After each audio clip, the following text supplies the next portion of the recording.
ఇక ముఖ్యమంత్రి గారి గురించి అయితే చెప్పాల్సిన అవసరం లేదు. ఆడ జింకలే లేవు, గుంటనక్కలు ఉన్నాయన్న. వాళ్ళ గుంటనక్క ఎవరో సుప్రీంకోర్టు చెప్పింది. నిన్నటిదాకా ప్రచారం చేశారు, ఏఐ జనరేటెడ్ వీడియోలు అని చెప్పి కేసులు కూడా పెట్టారు. ఆఖరి ఇంత మూర్ఖపు ప్రభుత్వం అంటే రీట్వీట్ చేస్తే కూడా కేసు పెట్టారు. మరి నిన్న గవాయి గారు అన్నారు అది ఏఐ జనరేటెడ్ కాదు, మన్ను కాదు, మూగజీవుల ఆర్తనాదాలు విన్నాం. మరి గవాయి గారి మీద కూడా కేసు పెడతావా? అందుకే మేము అధికారులకు కూడా చెప్తున్నాం, జాగ్రత్తగా ఉండండి. ఇవాళ ఐఏఎస్ అధికారుల వంతు, ఫారెస్ట్ అధికారుల వంతు అయింది. చెడు జరిగితే అధికారులది అని ముందు పెట్టి వాళ్ళని బలిపశువులను చేసే కుసంస్కారం మా పార్టీకి లేదు. ఇవాళ నేను రేవంత్ రెడ్డిని అడుగుతా ఉన్నా, నువ్వు చెప్పు, బయటికి రా. ఇప్పటిదాకా నోరు విప్పలే.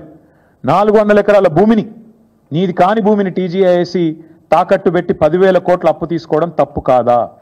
నంబర్ 1. యాజమాన్య హక్కులు లేకుండా ఆర్థిక సంస్థలను, బ్యాంకులను మోసం చేయడం నేరం కాదా? నేను అడుగుతా ఉన్నా. ఆర్థిక సంస్థలను మోసం చేసిన ముఖ్యమంత్రిని, టీజీఐఏసీ సంస్థను విచారించకపోతే మోడీ గారి తప్పు కాదా? కేంద్ర ప్రభుత్వ తప్పు కాదా? సెంట్రల్ ఎంపవర్డ్ కమిటీ రిపోర్ట్ ఇంత స్పష్టంగా ఉన్న తర్వాత కూడా కేంద్ర ప్రభుత్వం యాక్ట్ చేయకపోతే కేంద్ర ప్రభుత్వం కూడా ఇందులో కంప్లిసిట్ కాదా?